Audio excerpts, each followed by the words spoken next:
Salut à toutes, salut à tous, et bienvenue dans ce nouveau numéro de Roll You Fool, le podcast qui vous parle du jeu de rôle dans tous ses états. Je suis toujours sectaire, je suis toujours accompagné par un homme qui a inspiré Star Wars, il a inspiré Dune, il a inspiré Star Trek, il a inspiré Indiana Jones et même X-Files. Les plus grandes plumes de tout Hollywood se tournent vers lui quand il s'agit de sortir le prochain blockbuster. Il est celui par qui l'adaptation est devenue un art dans toute sa noblesse, c'est Styr. Salut Styr. Je vais finir vraiment par croire que tu penses que j'ai plus de 100 ans. Hein, parce C'est que ça. ces univers-là, mine de rien, La prochaine fois, je parle de Dracula. voilà exactement. Et Il a Frankenstein, inspiré Bram Stoker.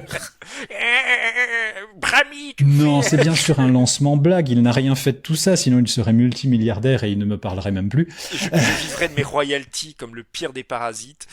Mais ça nous permet évidemment d'aborder et de présenter le thème du jour. Et le thème du jour, c'est, vous l'aurez compris, l'adaptation dans les jeux de rôle et plus précisément les adaptations des univers connus et qui se prêtent pas forcément à l'adaptation. On va dire ça, on va dire gentiment ça. Voilà.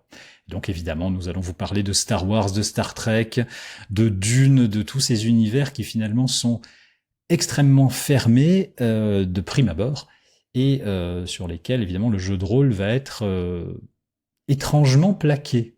Est-ce qu'on peut dire ça? Oui, et puis on a envie de dire finalement que tous les jeux de rôle sont des adaptations. Hein, puisqu'on va pas se mentir, Déjà. Donjons et Dragons, c'est bien parce qu'ils n'avaient pas eu la licence de Tolkien que ça s'est fait Donjons et Dragons. Hein. Donc Complètement. et avec une problématique qui va toujours être la même, c'est-à-dire est-ce que l'on fait jouer les joueurs, est-ce qu'on leur fait vivre l'histoire? En gros, est-ce qu'ils vont être Sherlock Holmes, est-ce qu'ils vont être Paul Atreides, est-ce qu'ils vont être Luke Skywalker, ou est-ce qu'on les fait vivre dans l'univers? Et c'est évidemment cette seconde partie-là qui nous intéresse plus parce que faire Évidemment. vivre l'aventure, en fait, bon, bah, c'est en plus très souvent c'est des systèmes extrêmement fermés, contraints, c'est-à-dire avec des fiches prétirées, etc. Et puis c'est pas que c'est inintéressant, et puis je vois très bien en plus le côté fan qui va se faire plaisir là-dedans. Ça donne souvent, ça va souvent aussi plus alimenter le grandeur nature, puisque ça va Oui. permettre aussi aux joueurs De rejouer d'être, des voilà, scènes. d'être Dark Vador, etc. Et c'est tout aussi bien, ça a tout à fait le droit d'exister. Mais ce qui va m'intéresser beaucoup plus, ce sont les adaptations où on va mettre de côté les personnages et on va essayer de dire, bah voilà, voici l'univers dans lequel on vous propose de jouer. Encore faut-il avoir un univers. C'est Encore faut-il avoir un univers. l'univers.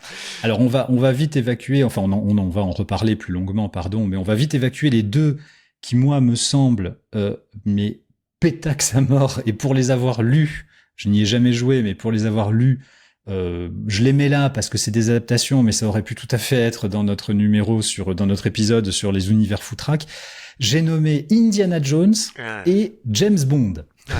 Alors, le James Bond, moi je vais mettre quand même une grosse parenthèse parce que le James Bond avait le mérite de vouloir vraiment adapter l'univers et surtout avec un twist qui est très intéressant. James Bond 007, le double zéro parce que vous avez la licence pour tuer. Et en fait, quand vous jouez dans James Bond, bah, vous jouez un jeune qui vient de commencer, qui n'a pas la licence double zéro. Vous êtes un agent au service de Sa Majesté, vous êtes dans l'univers avec tous les gadgets, les machins, etc. Mais vous n'êtes pas, et ça c'est un point qui est très important, vous n'êtes pas le super-héros de cet univers, et c'est à vous de vous débrouiller face aux super méchants. James Bond, j'ai beaucoup plus de tendresse vis-à-vis de James Bond que Indiana Jones, où en plus c'était de l'exploitation. Indiana Jones était lui-même en fait une exploitation d'univers connu, qui est l'univers pulp, machin, Totalement. etc. Et là, globalement, c'était juste mettre une étiquette sur quelque chose dans lequel tu n'as pas besoin, en fait, de récupérer la licence. C'était vendre du Indiana Jones pour vendre du Indiana Jones. Alors que, au service secret de Sa Majesté, était quand même assez intéressant. Alors, le défaut, par contre, et ça va être un vrai défaut, c'est que les suppléments James Bond, ça va être des adaptations des films. C'est-à-dire, vous allez Mais avoir c'est ça, c'est ce voilà, que j'allais dire. tu vas te retrouver à Tu faire rejoues Goldfinger, tu tu rejoues, rejoues voilà. Opération Tonnerre, etc. C'est Alors, terrifiant. si ça peut être pour essayer d'utiliser, voilà, pourquoi pas, mais en fait non. Là, l'intérêt c'était plutôt de. Et puis le problème, c'est qu'en plus, ce James Bond-là sort au moment où sont les James Bond avec Roger Moore. Et oui, Et, voilà. et, Bon, et, et oui, euh, et et oui, c'était pas... et Voilà. voilà, et oui, hein, tout est dit. Parce que moi, Goldfinger, j'ai rien contre, hein, je l'aime bien, Goldfinger, c'est un bon méchant. Mais par contre, Moonraker, hein, on l'oublie, Eh oui. Moonraker, et il vaut mieux l'oublier. Moi, je suis désolé. Voilà. Deuxième défaut aussi du James Bond, du jeu de rôle, c'était, comme tu l'as dit, il faisait rejouer, effectivement, chaque module était un des films, et surtout, alors certes, on n'était pas James Bond, certes, on rencontrait pas James Bond, mais par contre, on rencontrait tous les autres. Hein. Voilà. Ah bah c'est l'exploitation de licence, hein. Faut Ah en la profiter. vache. Mais ça, à la rigueur, pour moi, ça fait partie du pitch de l'adaptation et on en reparlera pour tous les autres univers. On veut vivre l'univers et à la rigueur que les joueurs aient envie de se battre contre le requin, qu'ils ont envie de se battre contre Goldfinger, qu'on a envie de se battre par le, je sais pas comment s'appelait le méchant joué par Lonsdale dans Moonraker, mais voilà, pourquoi pas contre Spectre, ça fait partie du trip.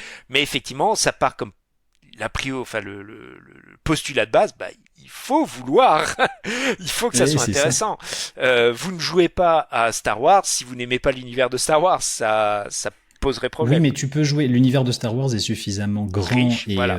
et Et c'est là, riche pour que tu puisses jouer sans jamais rencontrer voilà. Et l'empereur Palpatine ça va être et la effectivement clique. Quoi. ce postulat qu'on a posé au départ. Encore faut-il avoir un univers. Celui de James Bond va être contraint à cet univers. On va voir aussi avec toutes les adaptations, les tentatives d'adaptation, parce qu'aussi surprenant que ça puisse paraître, il n'y en a aucune qui n'a réellement prise de Marvel et de DC Comics, puisque, enfin, réellement prise, il va y en avoir, mais ça va jamais réellement fonctionner. Il y en a une dont on parlera, dont on va peut-être parler maintenant, mais à la limite, je te propose qu'on se le garde pour un jeu de rôle spécial super-héros, parce qu'il y a beaucoup de choses à dire, Ah oui, ouais, ouais. qui est Advanced Marvel Ouais. Super-héros, auquel j'ai beaucoup joué quand j'étais adolescent, et qui a des règles particulièrement bien vues quand vous êtes dans l'univers du jeu des super-héros. Bon, bah, tant mieux. J'avoue que je ne le connais Voilà. pas. Après, ce qui est intéressant dans tout ce qui est super-héros, c'est qu'effectivement, il va y avoir beaucoup de tentatives pour faire des jeux de super-héros. Et Mais effectivement, ça, on ça vous sera le l'occasion. gardera. Voilà. Voilà. On se le garde On pour vous le la prochaine gardera fois. pour la bonne bouche. Oui, voilà. Voilà. Ami du spandex, bonsoir. Donc là, par contre, on est vraiment sur de l'adaptation de films bien craspec, genre vous allez jouer à Avatar, le jeu de rôle. Ce qui m'étonne, c'est que c'est pas encore été fait, hein, celui-là. Oh, je suis sûr que ça a été fait. Oui. Mais C'est- après, Internet maintenant permet, enfin la diffusion entre guillemets de matériaux en ligne. Il y a un exemple de ça qui est assez intéressant, c'est la politique actuellement faite par Donjons et Dragons d'adapter les univers de Magic, The Gathering Oui, dans Donjons et Dragons. qui est une adaptation finalement. Ouais. Et ce qui est intéressant, c'est que ils le font quand même relativement bien et ils ont un énorme avantage, c'est que bah derrière tu as le jeu de cartes à collectionner qui a créé un univers dont certains sont pas mal en plus, hein, vraiment faut le dire. Ça c'est quand même une chose qu'il faut reconnaître à Donjons et Dragons, c'est que quand ils osent, ils font des trucs qui sont bien. Voilà. Mais quand on parle d'univers, d'exploitation de licence, il y en a quand même deux qui viennent, on en a déjà parlé, mais il y en a quand même deux qui viennent très rapidement. Il y a Star Wars, qui a été vraiment la grosse exploitation de licence et qui continue encore d'être une grosse adaptation de Et licence qui marche, et et qui qui marche. marche parce qu'il a cet univers. Et il y en a un autre qui a moins marché, entre guillemets moins marché dans le sens où il a moins vendu, mais c'est aussi parce que c'est une licence qui a connu plus de bas que de haut, qui est Star Trek, et Oui. sur lequel qui m'intéresse aussi particulièrement parce que il a réussi à créer finalement un univers qui vit indépendamment de son matériau d'origine, qui sont la série des Star Trek et fort heureusement les films Star Trek. Alors, pour Star Wars, il y a plusieurs. Bon, on va pas vous faire le pitch de Star Wars, hein, parce que ça serait quand même, ça serait un scandale. Donc, pour Star Wars, le gros avantage que ça a, et on en parle, on en a déjà parlé dans différents podcasts, et je vous renvoie à nos précédents podcasts. Le pitch de Star Wars fonctionne l'univers de Star Wars fonctionne en jeu de rôle parce que très simplement et auprès d'un grand public. D'abord parce qu'on a tous les images en tête, déjà, d'une part, c'est quelque chose d'extrêmement connu, on n'a pas besoin de vous expliquer 50 ans, je vous dis, vous avez un TIE Fighter devant vous, vous avez un TIE Fighter, j'ai pas besoin de le décrire, contrairement à ce qu'on a pu dire sur certains univers, certaines descriptions, j'ai pas besoin de passer 3 heures à vous décrire le TIE Fighter, à vous décrire le X-Wing, à vous décrire un vaisseau de guerre Coralie, vous savez ce que c'est. Et ça va aussi dans le sens de l'ambiance de cet Et bien univers-là. sûr, C'est le qui vous êtes tout de suite dedans. voilà, vous êtes tout de suite dedans. C'est-à-dire que quand vous jouez dans Star Wars, vous avez une certaine, vous savez que vous allez jouer un héros, vous allez jouer quelque chose qui va aller dans l'épique, dans l'héroïque, ce qui va peut-être même être le défaut finalement de Star Wars. Ce qui va peut-être être son défaut. Mais en tout cas, vous êtes vraiment dans, comme tu dis, dans de l'épique, vous êtes vraiment dans de l'héroïque fantasy. On va pas se prendre la tête sur le positronneur électronique qui démarre, on s'en fout. C'est voilà, au mieux ce sera une péripétie comme dans l'Empire contre-attaque quand il est obligé de se poser quand Han Solo est obligé de se poser dans la gueule d'un monstre pour réparer son vaisseau. Bon, ça va être une péripétie, mais il y aura rien de hard science dans le sens vraiment à devoir développer. Et ça aura cet avantage aussi, donc à être immédiat au niveau des visuels que vous avez en tête, à avoir un univers extraordinairement riche, parce que Star Wars, ce sont les films, mais pas seulement, ce sont des comics quasiment tout de suite. Donc, je crois que dès 82, il y a eu des comics édités aux États-Unis. Ce sont des bouquins à plus savoir qu'en foutre. Ce sont des séries maintenant. Et ce qui est important là-dedans, c'est-à-dire pas seulement des bouquins qui sont des adaptations des films. Ah non, des Voilà. vrais livres Des qui vrais développent livres, l'univers. certains d'entre vous les connaissent, hein, notamment ceux écrits par Timothy Zahn, l'héritier de l'Empire, etc., Exactement. qui développent en amont, en aval, et qui va poser un autre problème, c'est-à-dire que en fait, ça va être tellement riche que lorsque Disney bouffe Star Wars, Disney décide de faire le ménage, de dire ça on Et garde, oui. ça on garde pas, hein, comme un toute bonne église qui décide de définir les saintes écritures et Et oui. qui va se mettre à dos du coup une quantité de fans, parce que notamment je parlais de Timothy Zahn et c'était pas un hasard. C'est que dans un premier temps, c'est écarté, on n'en veut pas parce qu'ils veulent écrire leur propre suite entre guillemets de la trilogie. Alors la préquelle, mais ce qui viendra par la suite, et ça les embête, ça les intéresse pas particulièrement. Alors maintenant c'est revenu, hein, Oui, notamment parce que les fans ont les gueulé. fans ont Voilà. gueulé, et puis surtout ils se sont aperçus, mais attendez, si les fans sont prêts à gueuler contre nous pour l'avoir, c'est-à-dire qu'ils sont prêts à payer pour l'avoir, et Disney étant Ah, Disney, toujours, bien voilà, sûr. très clairement ils se sont Bien dit sûr. bon, on va le faire rentrer par la petite porte, donc c'est passé par le M- dessin animé. Mais exactement, c'est passé par Clone Wars et tout ça. Mais tout ça est extrêmement intéressant parce que justement, ça a aussi donc une énorme communauté. Tu l'as dit, qui est colossale, la communauté, les fans Star Wars. Je veux dire, c'est pas trois pélos qui vont te chercher, voilà. Hein. Ah, très clairement. C'est vraiment une communauté très forte, donc qui est prête à payer pour ça. Ce sont c'est un univers d'où, que vous le vouliez ou non, quand vous êtes occidental, on va dire. Je vais pas parler pour les autres cultures. Quand vous êtes occidental et que vous avez moins de 50 ans, vous ne pouvez pas être passé à côté de Star Wars. C'est totalement impossible. Même si ça ne vous intéresse pas, vous l'avez vu. C'est ce qu'on appelle en sociologie, en ethnologie, un fait social total. Star Wars fait partie, comme le Père Noël, des faits sociaux totaux, où vous êtes vraiment sur tout le monde sait ce que c'est Star Wars, que quel que soit votre degré d'éducation, quel que soit votre degré, si vous êtes occidental, vous avez forcément un rapport avec Star Wars. Avec en plus Obligatoirement. un côté très viral, hein, on en revient Complètement, là-dessus, où complètement. de simples références, le classique Je suis ton père ou ce genre de choses, même des personnes qui, comme dit, ne connaissent pas ou ne maîtrisent pas l'univers, voilà, Savent ce que c'est. savent ce que c'est. Vaguement, voilà. Il y a une notion de Star Wars. S'en foutent probablement. Hein.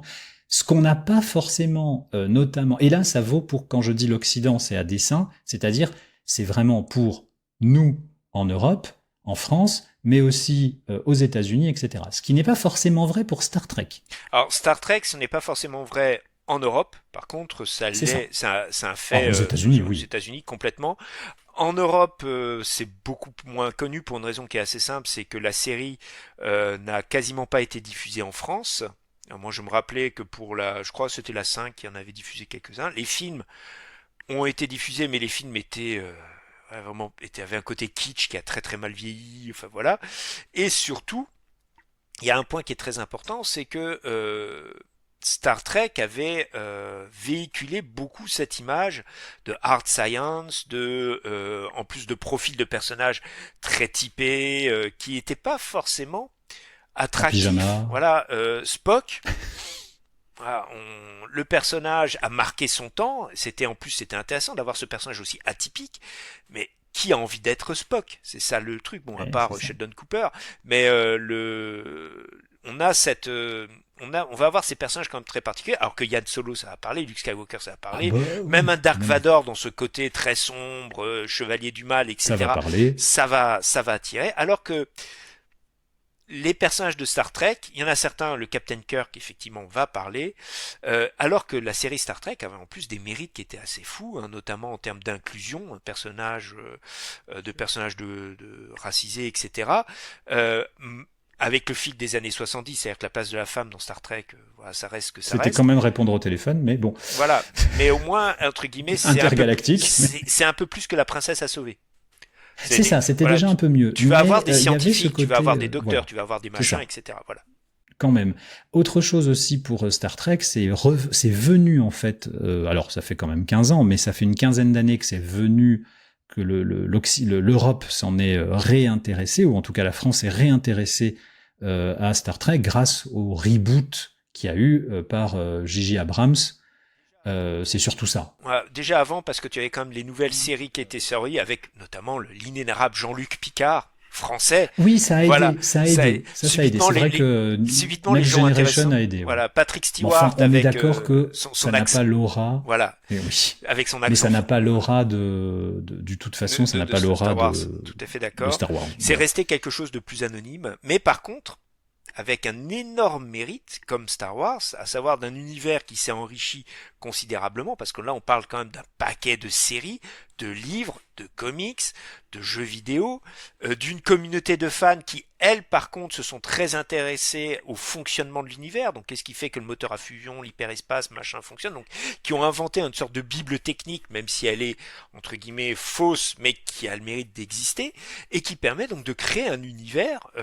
Moi, quand on lit par exemple les livres jeux de rôle de Star Trek, où on vous explique comment fonctionne le moteur, et là j'ai un blanc, à distorsion, je crois que c'est ça, hein. Ouais, Je sais on plus s'en fout. comment il s'appelle, mais qui va vous expliquer pourquoi il y a un moteur à distorsion 1, 2, 3, 4, etc., C'est ça. etc., et comment le mettre en scène. Ça, c'est Eh un oui. point qui est important, hein. Comment faire un... Alors, l'univers de Star Trek, si vous jouez dans la Fédération, vous avez chaque groupe, c'est-à-dire il y a les ingénieurs, il y a les bonhommes de pont, etc. Donc, est-ce qu'on peut faire un scénario vraiment hard SF, ou est-ce qu'au contraire, on va être dans de l'exploration pure, ce genre de choses. Et à côté de ça, et puis des races extraterrestres, parce que, Eh oui. voilà, Eh oui. elles sont là.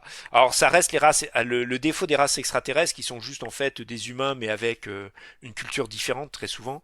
Euh, Très souvent. Bah, mais ce qu'on retrouve aussi dans, dans Stargate. Hein, ouais. il Par n'y a contre, pas, il y a pas ce côté foutraque qu'il peut voilà, y avoir justement dans Star Wars. Où Star on peut Wars, Star avoir, Wars prend plus va quand même essayer d'aller plus loin, mais il faut que ça reste entre guillemets des extraterrestres fonctionnels, c'est-à-dire voilà, il faut qu'on puisse interagir avec eux. L'extraterrestre complètement insondable est plus vu, alors pas forcément comme un antagoniste, mais comme un mystère. Ça, c'est vraiment au cœur de Star Trek, avec cette fameuse phrase, hein, qui sont à l'homme ce que l'homme est à la bactérie, hein, voilà. Donc avec des choses qui sont beaucoup plus énigmatiques, mais qui ne sont pas jouables. c'est ça. Ils sont pas jouables. Autre chose aussi d'ailleurs que ce soit dans Star Trek ou dans Star Wars, mais plus dans Star Trek, ce côté,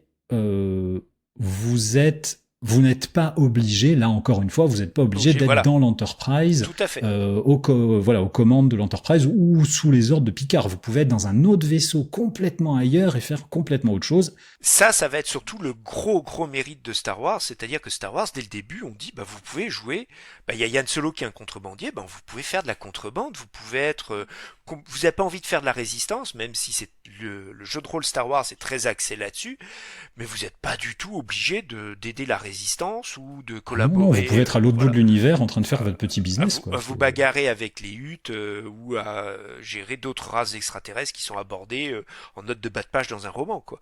Ça va être... on parlait d'univers riche au niveau des adaptations. Star Wars et Star Trek vont avoir ces mérites-là. Euh, Star Wars va rester dans une optique beaucoup plus pulp, on va dire très clairement. C'est la grande aventure avec ça. Star Trek va quand même essayer de pousser un peu plus vers des... on va dire...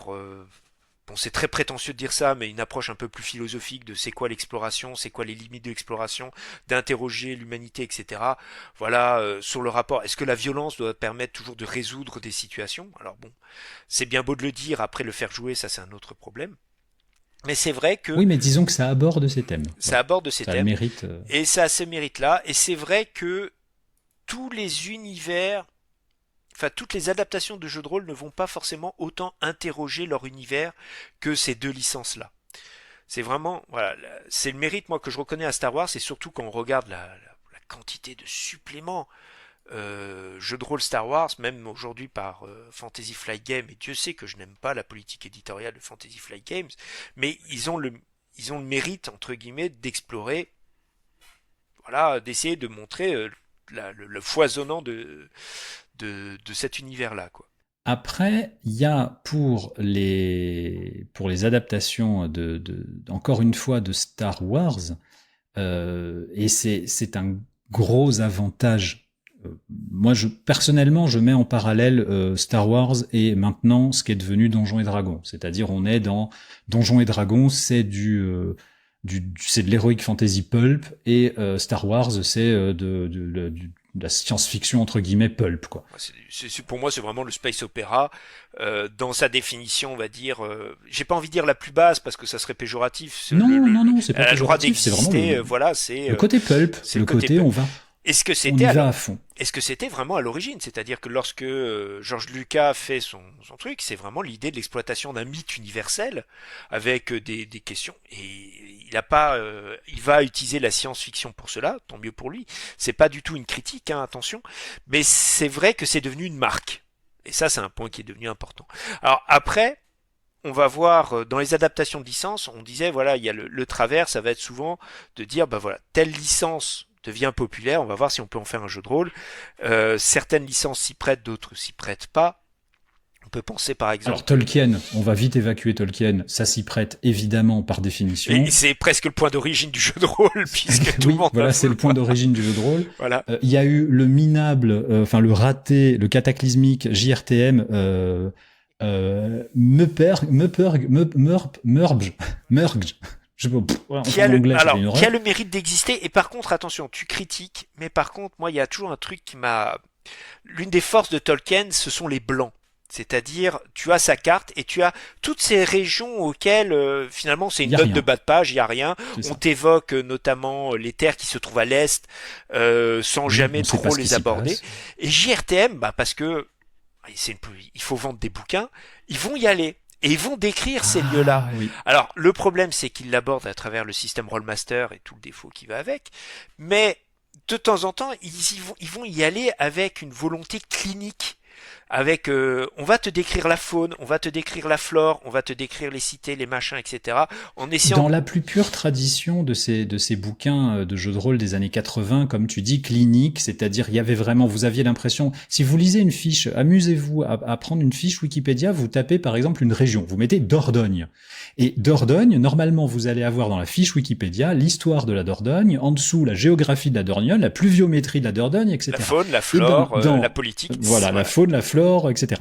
Et ben, le système politique, tout ça. Et ben, dans les bouquins notamment de JRTM, c'est exactement ça. Moi, j'avais chopé celui d'Angmar, et tu as vraiment la flore, la faune, la géographie, la pluviométrie, le commerce. Hein, etc. Le commerce, c'est fou, quoi. Le défaut, c'est que effectivement, bah, c'est un peu un tue-l'amour par rapport à la littérature de Tolkien. Donc, si vous avez vraiment une approche littéraire de Tolkien, ça va refroidir. Mais d'un autre côté, ça peut être le meneur qui va se retrouver avec ça, va se dire bon, je peux faire voilà, on me donne tout ce qu'on voilà, et bah tiens, on pourrait imaginer des joueurs qui seraient engagés pour aller trouver une plante qui ne pousse qu'en Ogmar. Bah tiens, j'ai la plante, je sais où elle se trouve, etc., etc. Et tous les problèmes qui vont aller avec. Donc ça avait le défaut, le gros défaut de JRTM, en fait, pour moi, c'était même pas cette politique éditoriale, c'était les règles, hein, les règles qui étaient imbitables. C'était les règles, oui, clairement, les règles. Ils auraient eu un autre système, la nouvelle adaptation qui est donc l'anneau unique. Ouais, l'anneau unique, où tu vas retrouver ça, mais comme ils ont des règles et qu'il y a une volonté qui est beaucoup plus, j'ai presque envie de dire esthétique, de dire bah voilà, on va vous vendre une impression, etc. On n'a pas le côté encyclopédique, mais quand même un peu tout de même, hein, voilà, parce qu'on doit vous présenter une région.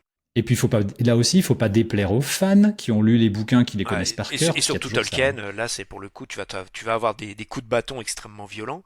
Ce que JRTM, lui, il en avait un peu rien à secouer, et du coup ça lui permettait quand même aussi de prendre des libertés, notamment avec ses fameuses terres de l'Est, le Ruine et compagnie, etc. En disant, bah voilà, Tolkien, t'as 4 lignes dans le Silmarillion, Contes et légendes inachevées, bah nous on va te faire toute la région à partir de ces 4 lignes-là, et il y a un doigt aux fans, parce que, ben voilà, hein, de toute façon, c'est... Mais ça, c'est une adaptation. Ça, c'est une des adaptations évidemment les plus célèbres, on s'en doute. Comme tu dis, hein, le jeu de rôle a été créé grâce à ça, etc., etc. Il y a eu des adaptations moins évidentes. Et je pense notamment, est-ce que tu étais tombé sur cette adaptation aussi d'Heroic Fantasy pour le coup, à savoir Conan, le jeu de rôle. Le problème de Conan, Le jeu de rôle le jeu, du film, et ouais, pas le jeu de rôle des bouquins, ouais. du livre. Et c'est malheureux. En fait, le problème de Conan, c'est un peu comme Tolkien, c'est que finalement, bon, un médiéval fantastique, Conan, on voit pas où est le problème, ça s'adapte. Le problème, c'est que dans Conan, il y a un ton. Il y a un message dans Conan, il y a ce rapport, la civilisation face à la barbarie, etc. Et souvent, les adaptations vont s'arrêter aux stéréotypes. C'est-à-dire barbare, fort, civilisé, faible. Boum. Et effectivement, si je lis en diagonale Howard, oui c'est ça, oui c'est Howard. Je sais pas pourquoi je confonds toujours Howard et Hubbard. Et oui, ça n'a rien à voir, hein, on est bien d'accord. Hein. Et Howard, alors qu'il y a un propos, il y a une réflexion derrière.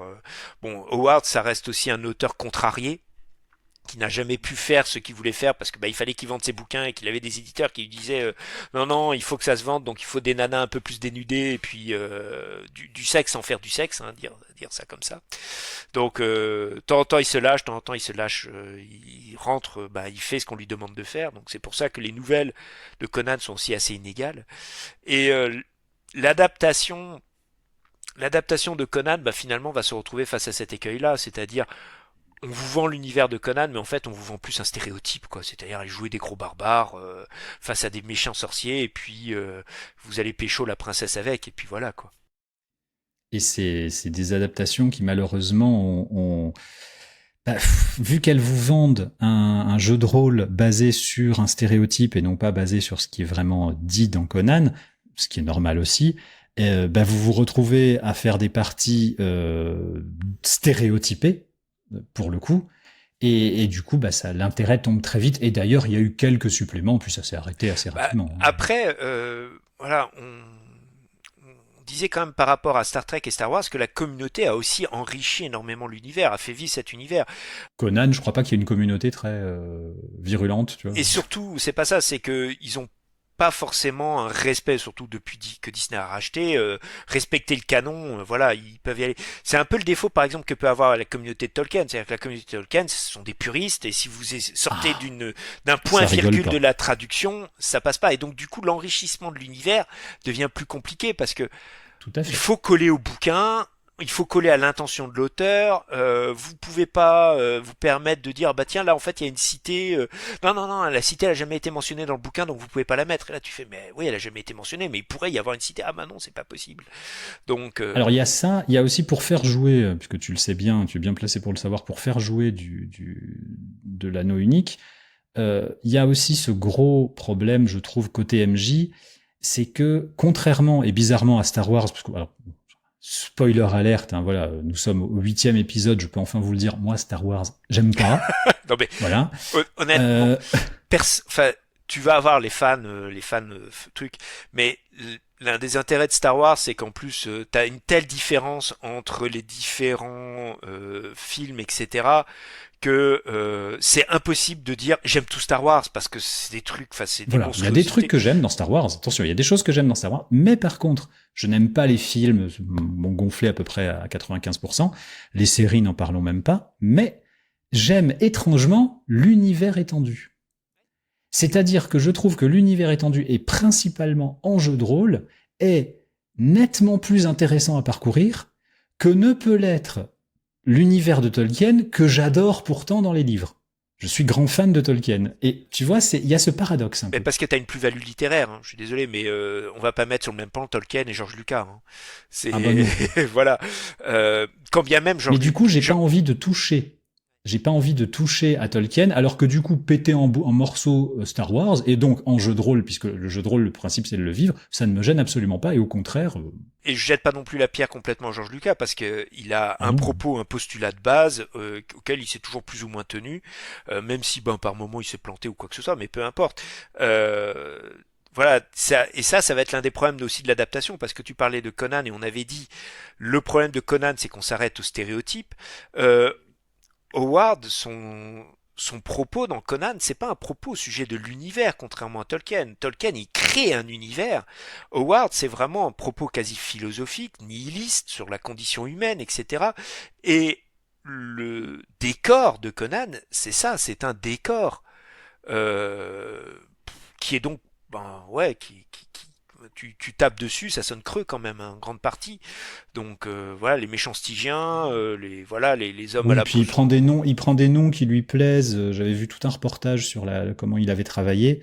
Il prend des noms qui lui plaisent, qui lui parlent vaguement, mais il sait pas trop. Il les situe vaguement sur une terre. C'est pour ça qu'il prend les Sumériens parce qu'il trouve que ça sonne bien. Enfin, c'est voilà, il y a pas vraiment En de. termes d'adaptation, au final, à moins que tu laisses libre cours aux joueurs en disant, bah voilà, remplissez l'univers, Conan, t'en fais pas grand-chose, quoi, en C'est ça. lui-même. Tu n'en fais pas grand-chose. Et par contre, c'est là où tu peux avoir un autre univers qui est revenu à la mode grâce à ces adaptations récentes au cinéma, qui est Dune.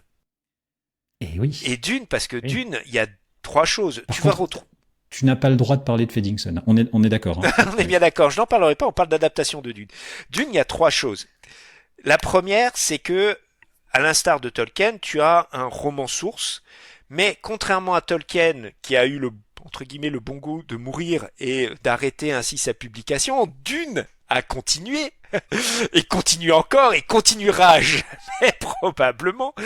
Euh, Probablement. le défaut, alors avantage, bah ça enrichit l'univers, on peut aimer ou pas aimer, mais bon, ça a complété entre guillemets, ça remplit les blancs pour sortir entre guillemets Dune d'Arrakis, parce que bah, Dune, comme son nom l'indique, c'est Arrakis, et ça aurait été le défaut finalement d'un jeu de rôle adapté de Dune, c'est de dire bah voilà, vous êtes dans l'ombre de Paul Atreides, de Leto et de Baron Harkonnen à revivre les mêmes aventures sur le truc, mais là, hop, on sort, hein, il y a tout un univers derrière ça, premièrement. Donc euh, par contre, ça vient d'un bouquin et donc tu vas quand même avoir derrière la réflexion de l'auteur et il y a quand même un propos dans Dune qui est quand même extrêmement important sur le libre arbitre, sur le déterminisme, sur la politique, sur le rapport, Et oui. même sur l'économie avec, parce que Sur bon, la religion. voilà, sur la religion, etc. Donc il y a quand même un vrai travail qui peut alimenter quand même énormément de choses au niveau du jeu de rôle. Donc, tu as, ces deux choses qui se rencontrent. Tu as un univers visuel. Alors, je sais que, bon, bah là, en ce moment, c'est la guerre des fans entre ceux qui vont dire, bah non, le bouquin, le film de David Lynch, il est tout pourri, il est naze, machin, etc. Mais il a quand même un visuel qui est extrêmement fort. Et même si David Lynch a répudié, il dit, voilà, David Lynch le dit lui-même, hein, c'est vraiment Ah le oui, oui, film il qui déteste son film. déteste son film pas à cause de l'esthétique, mais à cause des contraintes qu'on lui a imposées. Alors bon, il y a des gens qui ont dit, ouais, moi j'ai vu à quoi ressemblait le Dune non-cut, c'est-à-dire il a fait quand même 5 heures, hein, le premier Oui, Dune. oui, tout à fait. Et je sais plus, je crois que c'était une des personnes qui avait travaillé sur le montage, il avait dit, ouais, mais le montage de 3 heures de Lynch était quand même pas bon, quoi. Voilà, c'était quand même pas terrible. Mais par contre, t'as un univers visuel, c'est-à-dire le Baron Harkonnen, tu le vois. Allez, on était dans les hot tech. Je préfère l'Empire tel qu'il est présenté dans le David Lynch et les Harkonnen dans le David Lynch que l'Empire qui est dans Villeneuve, même si je trouve le film de Villeneuve magnifique. Il est très beau et puis en plus, on en a eu l'occasion d'en discuter. Il y a une lecture de ce que va être la guerre sainte dans Villeneuve qui bloque par certains aspects, mais qui est beaucoup mieux présenté chez Villeneuve que chez David Lynch, où je crois, c'est les 20 Ah oui, dernières minutes du ah oui, film, on c'est s'en fout. expédié, Ah oui, c'est oui, on s'en fout complètement, complètement. ça existe Lynch, il en pas, a rien voilà. à péter. Il en a rien à carrer. Par contre, la politique impériale, les luttes, les alcôves de couloir, il s'attarde trop, même dessus. Mais enfin bon, après, c'est le problème de l'adaptation film. Mais du coup, quand tu arrives sur le jeu de rôle, bah tu as l'avantage d'avoir toute une esthétique qui est à disposition. Tu disais, bah voilà, on parle d'un TIE Fighter. les gens voient un TIE Fighter, je dis un ver des sables, les gens voient un ver des Ah oui, sables. t'as pas besoin de passer 3 heures. Tu dis Harkonnen, les gens comprennent Ok. immédiatement, voilà. Bon, ceux qui vont partir dans Dune, hein, parce que c'est pas un Ah jeu, bah évidemment. voilà, mais c'est quelque chose qui va fonctionner. On n'est pas encore dans le fait social total, hein, je veux dire aujourd'hui, même si aujourd'hui avec la puissance d'Internet, je veux dire le relais, du Dune, on en a bouffé là quand le deuxième est sorti. Ah, on en a bouffé. C'était On en a c'était bouffé. incontournable. Les sandwichs au McDo, j'imagine. Enfin, il doit y avoir tout, quoi. Et je pense qu'en fait, on est arrivé dans une sorte de manufacture de fait social qui fait qu'au moment où ça arrive, bah, tu arrives en disant voilà, je fais un jeu de rôle, je vais vous proposer une partie autour de la table sur Dune, même le type qui est pas allé voir le film, Oui, non, il il voit de quoi sait. tu parles. Il sait. Par contre, Après, il y a aussi on en reparlera dans 5 ans. ça, on en reparlera dans 5 ans. Oui, parce qu'il y a la durée qui joue aussi. Voilà, c'est ça. Mais d'ailleurs, tu parles de ça, mais il faut voir aussi que évidemment, qui va acheter le jeu de rôle? Parce que c'est ça, il faut pas oublier qu'on parle, là, on vous parle de jeu de rôle, on parle donc d'activités en groupe. Et qui va dire, je vais acheter le bouquin Star Wars, Dune, ce que tu veux, Star Trek, pour faire jouer mes joueurs à ça? Eh ben, ça va être quelqu'un qui, a priori, attention, je m'avance peut-être un peu, connaît le jeu, connaît le film, connaît le jeu, déjà d'avance, a lu des trucs dessus, et sait que ça va l'intéresser. Donc, au minimum, si c'est pas un fan, c'est au minimum quelqu'un d'intéressé par l'univers proposé. Et il sait aussi que ses joueurs vont être intéressés. Alors, l'énorme avantage de Dune, c'est que c'est un univers qui est vaste, on en a parlé, Et oui. et par contre, l'intelligence énorme qu'a eu le dernier éditeur de Dune, et j'ai oublié de noter quelque part. C'est le même que Weizen, je crois. Ouais, c'est Ulysse Spiel. Ouais, il me C'est semble. Ulysse Enfin, Spiel, voilà.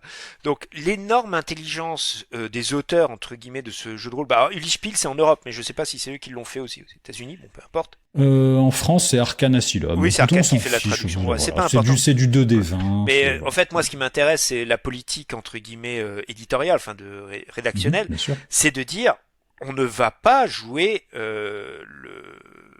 on va dire les faire-valoir de Paul Atreides. Vous n'allez pas être sur Arrakis. Vous allez jouer une maison mineure du Landsraad. Et ça, c'est très intéressant parce que du coup, vous pouvez créer des tas d'aventures en marge qui peuvent n'être totalement mais absolument pas du tout affectées par ce qui se passe. D'ailleurs, je crois le pitch de départ du bouquin, ça se passe avant l'envoi des Atreides sur Dune, donc voilà, on n'est pas du tout concerné. Et c'était quelque chose qu'on avait rencontré aussi dans le cas de Hawkmoon, l'adaptation donc du roman de Moorcock, où la première édition en fait faisait commencer l'univers avant le début des bouquins et disait finalement aux joueurs: faites ce que vous voulez, vous n'êtes pas obligé de suivre le livre, hein, explorez ce monde, et c'est exactement le parti pris. Mais pour ça, il faut avoir l'univers qui va avec, et l'univers de Dune, il est extrêmement foisonnant. Il a été enrichi, bon gré mal gré, parce que la qualité Oui, par le fils. par le fils. Bon, alors l'intérêt du fils, entre guillemets, c'est que lui va enrichir dans le futur, c'est-à-dire que si tu es pas intéressé par ce qu'il fait dans le futur, t'es pas obligé de l'utiliser.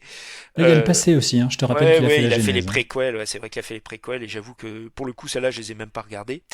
Ah là là, moi aussi, je les ai lus. Ouais, bah oui, voilà, bon, bah, Ouf. dommage pour toi, hein, qu'est-ce que tu veux que je te dise? Oh là là là là. Donc, tu as eu le C'est d'un droit, niveau tu as eu le droit au djihad, comment il s'appelle, djihad butlérien. le djihad butlérien, l'histoire du djihad butlérien. Ah là là là là, avec la machine qui tombe qui tombe avec un robot qui tombe géant, enfin géant, à gueule humaine qui tombe amoureux d'une nana et qui la séquestre et c'est waouh.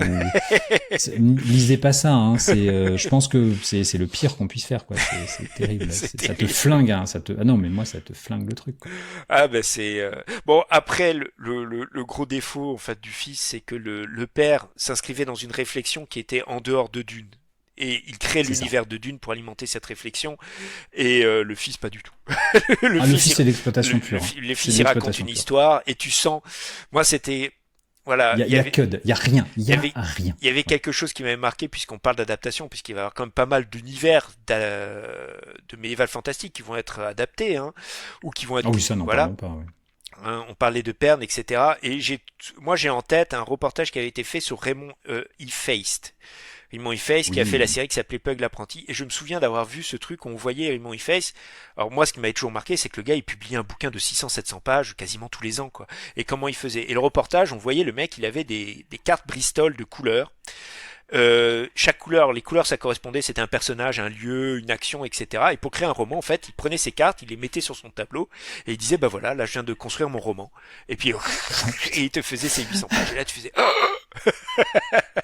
gasp! Bah, ce qui est pas du tout, puisqu'on parle de jeu de rôle, c'est pas du tout idiot pour Ah non, construire un scénario ah de mais jeu de rôle. c'est extrêmement, en fait, c'est une discipline de travail. Attention, hein, c'est une discipline de travail. Je lui jette pas la pierre parce qu'à un moment donné, Tolkien, faut pas oublier qu'il pouvait écrire des bouquins parce qu'à côté il travaillait à l'université, donc il avait Eh oui, c'était un prof. Hein. il avait un prof et donc il pouvait vivre de ça. Tandis que les écrivains, bah à un moment donné, la phrase américaine, un publish or perish, hein, qui est quand même ici très clair, surtout aux États-Unis, on va pas du tout hésiter à te laisser crever de faim.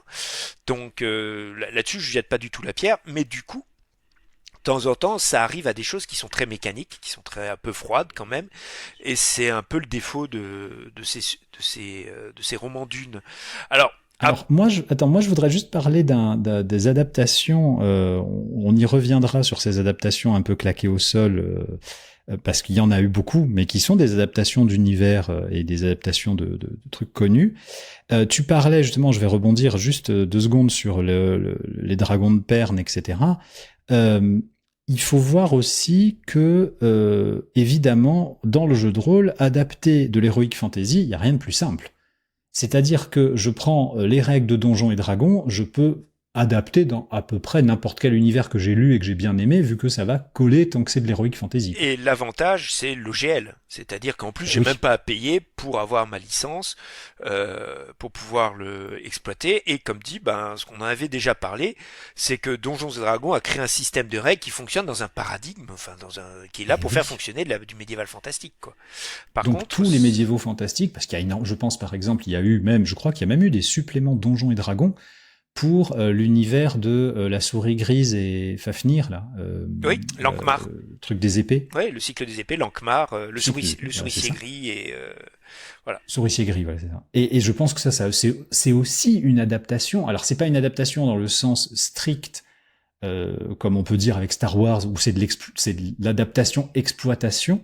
C'est vraiment de l'adaptation pure de plaisir, j'ai envie de dire, parce qu'il y a pas vraiment. Tu peux pas me dire qu'il y a vraiment une exploitation, une volonté, un projet d'exploitation. Et moi, je vais quand même aller au-delà, je vais quand même aller dans un sens plus critique, c'est une adaptation qui est mécanique, c'est-à-dire qu'en fait, je vais pas dire facile, mais l'univers il est là, t'as tes règles qui sont là parce que bon bah voilà tu reprends GL, tu assembles les deux, t'as ton bouquin et voilà t'as pas, tu vas peut-être adapter 2 ou 3 trucs parce que ben voilà ça il faut quand même que je le précise parce que sinon ça va pas fonctionner mais ça va pas plus loin que ça quoi.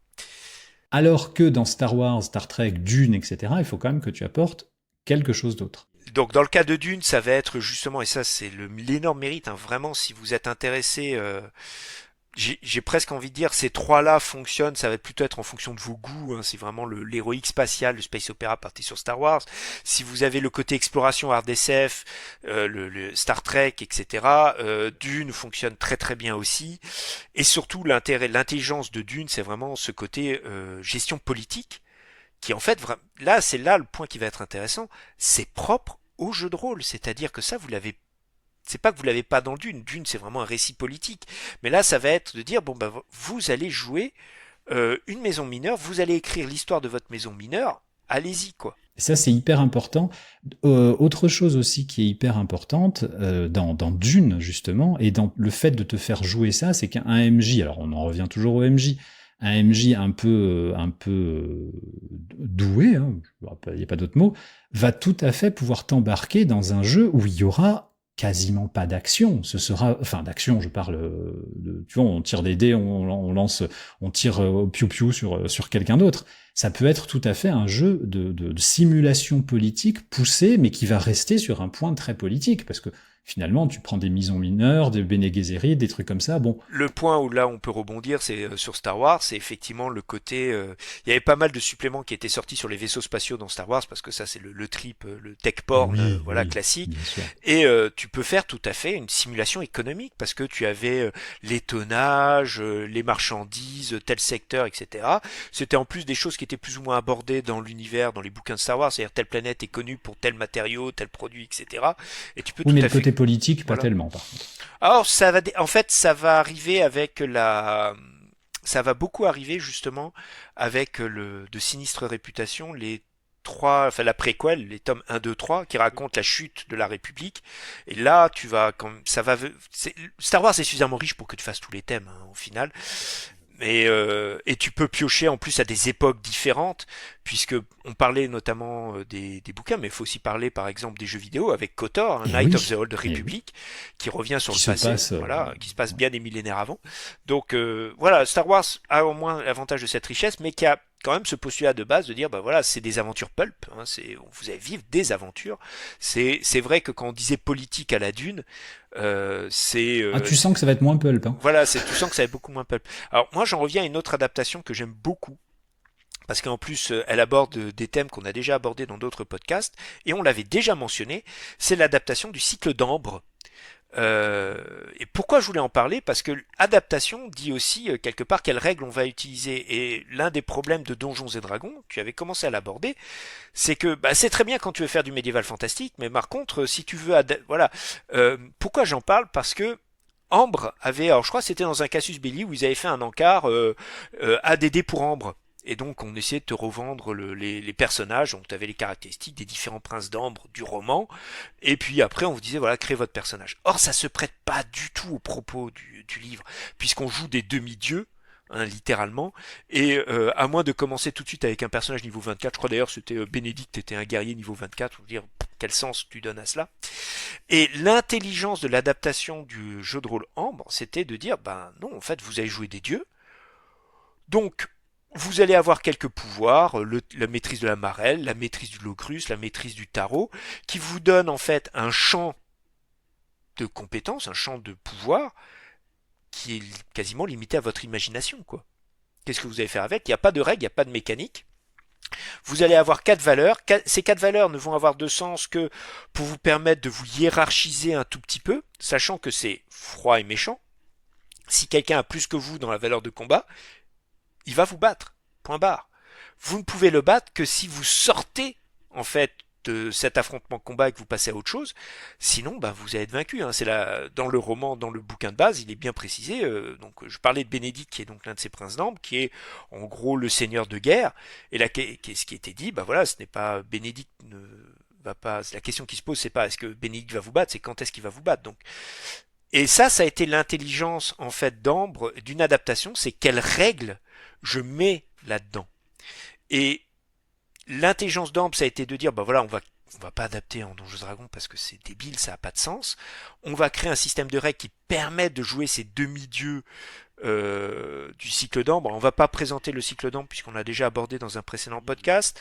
Et mais ça va être important. Et malheureusement, c'est souvent l'écueil que l'on a dans les adaptations, c'est-à-dire qu'il y a une réflexion qui est assez insuffisante, alors que on regarde dans les adaptations qui ont fonctionné.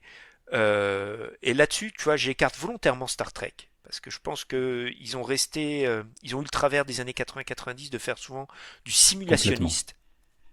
Et complètement. Un peu chiant, bah, le simulationniste, je dis souvent, c'est un tue-l'amour, hein. Sauf si tu es vraiment dans le système de règles. Alors que Star Wars, ils ont volontairement adopté tout de suite un système de règles très simple, le système D6 qui était très fonctionnel, en plus qui permettait des actions héroïques, etc. Donc avec des dés bonus, etc. Fantasy Flight Game va apporter aussi son propre système de règles, mais bon, à nouveau, qui est aussi un moyen, un prétexte pour vous vendre des dés particuliers, puisque vous ne pouvez pas jouer avec des dés normaux, vous devez jouer avec les dés vendus par Fantasy Flight Games. Génial. Je déteste quand ils font ça. Quand les jeux de rôle font ça, mais Bah pour oui, c'est du moi, tu sais que ça, merchandising, hein. c'est... C'est honteux. Ah, mais moi, quand c'est C'est- ça, c'est vraiment genre, non, vas-y, quoi, stop. Enfin, la fin de non-recevoir est Ah, immédiate, quoi. je crois, ils sont revenus un peu là-dessus, c'est-à-dire qu'en gros, tu peux décider que sur tes dés traditionnels, tel numéro correspond à ça, puis voilà quoi. Donc Oui, voilà, bien ils sûr, ont un mais peu allégé. c'est Mais avant, honteux. c'était violent, hein. Donc bon, Mais ils ont néanmoins fait un système de règles qui permettent de créer en fait c'est un système de règles avec des dés narratifs, c'est-à-dire que quand certaines phases tombent, ça engendre automatiquement une intervention, etc., etc. Ce qui a le mérite d'exister. Hein. Bon, pour le coup, j'y ai jamais joué, donc je sais pas si ça fonctionne bien ou pas, mais voilà, il y a une volonté de dire ben voilà, on va créer un système qui va mettre en scène l'univers. Et ça a été le point noir pour moi de bon nombre d'adaptations. J'aime bien Donjons et Dragons, mais Donjons et Dragons s'inscrit dans une narration bien précise, ce qui est en fait la course à la puissance, la montée en héroïsme, etc., etc. Et puis voilà, et qui ne se prête pas à certains univers, tout simplement. L'univers de Lankmar, c'est tu joues en fait des va-nu-pieds dans un univers un peu glauque et sinistre. Tu balances pas des boules de feu dans l'univers de Lankmar, ça s'y prête pas. L'adaptation d'ailleurs des vins de l'appel de Cthulhu, puisqu'on en parle des fois, c'est une catastrophe. Enfin, je veux dire, tu prends des niveaux. Enfin, Et en plus, bon, vu la mortalité de l'univers, mais c'est ça, ça a aucun sens. Je suis niveau 12 en bibliothécaire. Ah ouais, bien, c'est super. Ouais, Par contre, ce qui est dommage, c'est qu'à côté de ça, le bouquin est très bien écrit. C'est-à-dire avec des prises à partie sur la mise en scène des grands anciens que j'aurais bien voulu voir dans l'appel de Cthulhu tout court. Bon, et c'est pas un hasard, hein, l'adaptation des 5 a été faite par Sandy Petersen. Donc, mais oui, c'est ça qui est le plus fou d'ailleurs. Et qui lui a parfaitement compris que ben on peut pas faire du Donjons et Dragons. Par contre, on en reparlera un jour, mais je pense, qui a dû en discuter avec les créateurs de Donjons et Dragons, et notamment ceux qui ont fait Donjons et Dragons 4, et qui avaient une approche justement hors conflit, c'est-à-dire on peut faire de l'épique sans forcément le combat, etc. Et ça, c'est parfaitement intégré dans ce supplément-là. Mais les règles doivent être absolument, je te rejoins là-dessus, les règles doivent être pensées en même temps que votre adaptation. Vous ne pouvez pas dire je vais adapter, surtout quand c'est très particulier, je vais adapter tel jeu, et puis c'est pour ça d'ailleurs à mon avis l'échec, je n'aime pas non plus comme toi GURPS, c'est que c'est vraiment, voilà, on a toutes les règles, et puis on vous en a parlé, c'est générique, vous pouvez tout faire, allez-y, mets ce que tu veux, quoi. Bah, pour boucler la boucle, ça a été pour moi l'un des grands mérites du jeu de rôle James Bond. Les règles étaient prévues. Eh oui, les règles de James Bond étaient en fait vraiment prévues pour jouer des agents secrets avec, par exemple, quand vous créez votre personnage va avoir un gimmick, et ce gimmick, vous pouviez l'utiliser pour vous sauver. Alors ça peut être une sorte, alors, c'est pas forcément un pot de bonhomme, ça peut être un des gadgets, etc. Et ils avaient parfaitement compris que ils auraient pu reprendre le système AD&D, mais ça aurait été aberrant. Je joue un agent secret niveau 7, voilà. Non, on va jouer un personnage qui est un agent secret, qui doit avoir ses travers, parce que James Bond est un personnage qui a un côté sombre, etc., qui va avoir ses avantages. Et tout ça, le jeu de rôle essayait de le faire. Alors, plus ou moins adroitement, maladroitement, mais il essayait de le faire, et c'était l'un des mérites. Votre personnage, c'était pas un agent secret niveau X. C'était l'agent Trucmuche qui n'avait pas encore sa licence 00, qui avait un gadget machin, etc., qui était facilement manipulé, enfin qui était voilà, séducteur, mais machin, voilà. Vous pouviez l'imaginer comme vous voulez.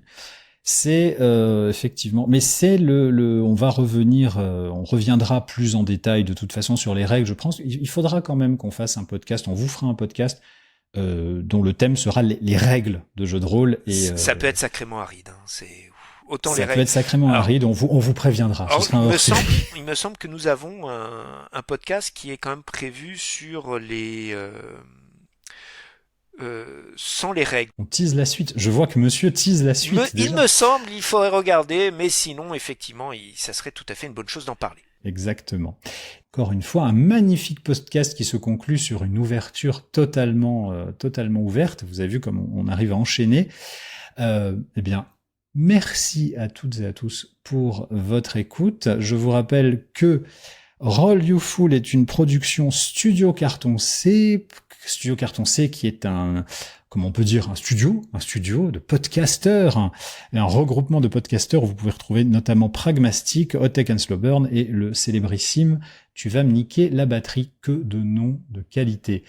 Je vous mettrai bien entendu tous les liens en description. Encore une fois, merci Cyr pour ce puits de science que tu es. Merci Sectaire pour l'invitation. Et on vous retrouve bien entendu dans Roll You Fool au prochain numéro pour un nouveau thème qu'on maintient secret. Clin d'œil, clin d'œil. Salut à tous. Salut.